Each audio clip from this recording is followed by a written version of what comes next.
Meus irmãos, minhas irmãs, saudações em Cristo Jesus.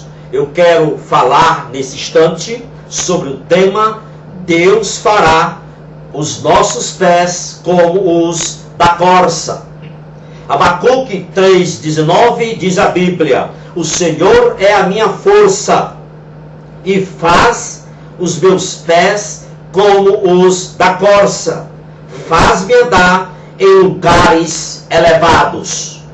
Meus irmãos, minhas irmãs, Deus é o Senhor da história. Ninguém barra Deus. Ninguém frustra o seu querer. Ninguém o impede de agir. Deus pune quando quer, usando quem quer.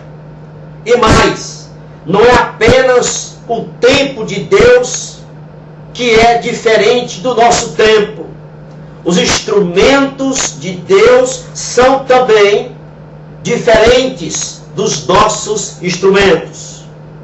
Impérios durante a história ruíram pela intervenção do Deus Todo-Poderoso. Império onde 1/3 da população mundial estava subjugada, desabou. Impérios que pareciam intocáveis, impérios na história que pareciam ter um regime inabalável, pareciam um bloco sem fissuras, foram desmontados por Deus. Escute bem, impérios e reinos são desmontados quando o momento de Deus chega. Se não há uma resposta nítida, clara, diante de uma situação problemática, calamitosa, esta resposta está implícita. Sabe por quê? Porque Deus sempre, sempre, sempre está no comando de todas as coisas. Portanto, vale a pena sim permanecer esperando uma resposta de Deus.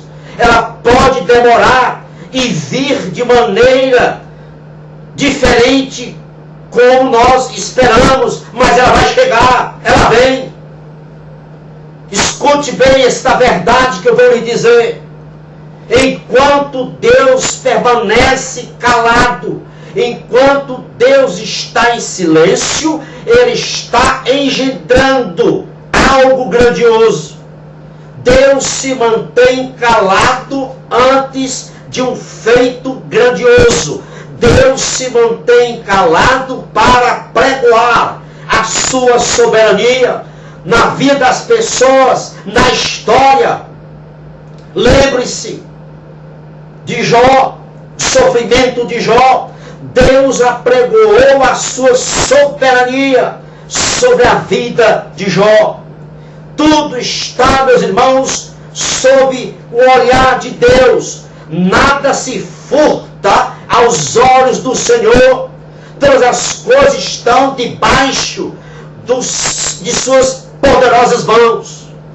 O calar de Deus diante dos problemas dos homens.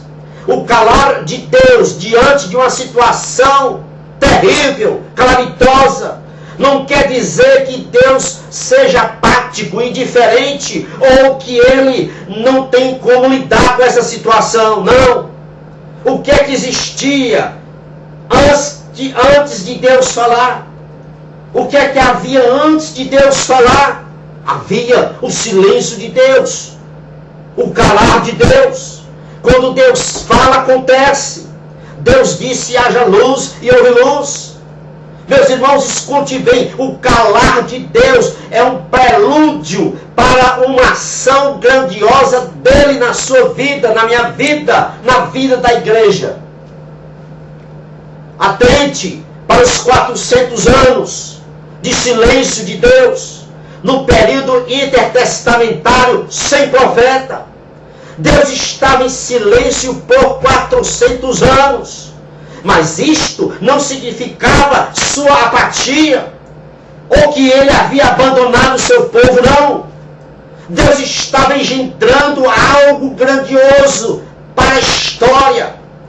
Ele se fez homem na pessoa de Cristo para libertar os cativos, os oprimidos.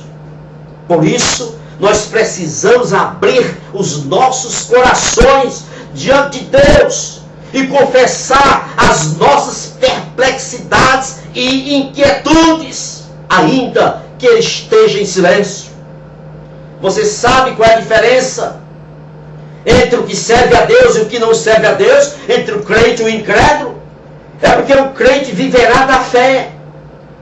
O lema da reforma protestante foi: o justo viverá da fé. Agora, aqueles que não servem a Deus é soberbo, está inchado na sua prepotência, na sua arrogância, porque ele confia na sua própria capacidade, e isso deixa-o inchado por causa disso. Mas o crente é diferente, o que serve a Deus é diferente. Ele não deposita sua confiança em mais nada a não ser no seu Deus. O que teme a Deus, o que serve a Deus, olha para os atos de Deus na história e crê que no presente Deus direcionará a sua vida e sustentará a sua vida. Os que temem a Deus, os que são de Deus, os que servem a Deus, vendo a maldade humana no presente, ele relembra um passado de ação de Deus, de intervenção divina.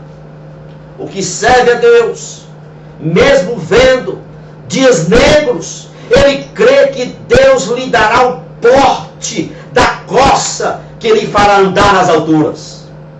O que serve a Deus vive pela fé, anda pela fé e é confortável pela fé. É confortado pela fé. Sabe por quê? Porque ele sabe que o Deus que ele serve não está morto.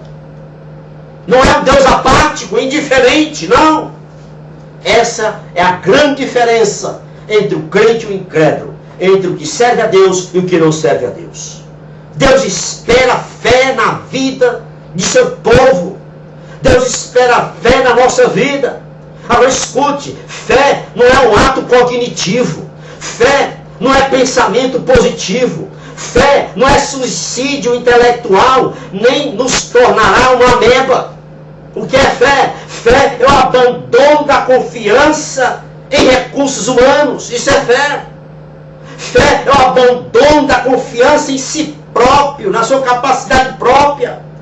Fé é uma entrega total à vontade de Deus. Isso é fé. Escute mais uma coisa. A injustiça, a promiscuidade, a luxúria, a devassidão moral não se perpetuarão. Deus intervirá no momento adequado. A intervenção de Deus é súbita, é de repente. Por isso que o incrédulo é sempre mostrado na Bíblia como sofrendo uma destruição quando menos espera. A intervenção de Deus é súbita. A justiça, meus irmãos, triunfará e a iniquidade será vencida. Nossa causa é certa. Nós não abraçamos uma causa incerta. Nós abraçamos uma causa certa, sem nenhuma possibilidade de não dar certo. Deus não é movido por dinheiro. Deus não é movido por méritos humanos. O que leva Deus a agir beneficiando cada um de nós, beneficiando a sua igreja, é a sua graça. Numa época de tanta frustração, de tanto vazio, de tanto desalento, de tanta desolação, numa época de tanta desorientação, tanta depressão, nós precisamos lembrar que Deus espera a fé da igreja, a fé de nós. E Ele responde à fé com a sua graça. A graça está aqui, no ápice, é a graça. A fé move a graça de Deus. Meus amados irmãos, Deus responde à fé com a sua graça. Fé e graça são as vacinas para a depressão, para a frustração, para o vazio do coração do homem, para a desorientação.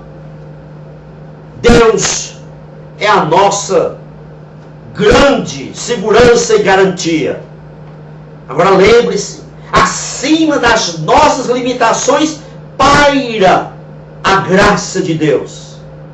Portanto, é tempo de expressar as nossas inquietações diante do trono da graça, porque Ele ouve.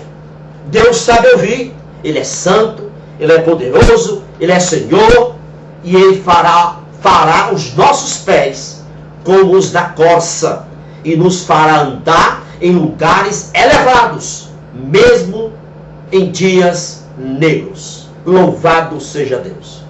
E o Senhor te abençoe e te guarde, a você e a toda a sua família.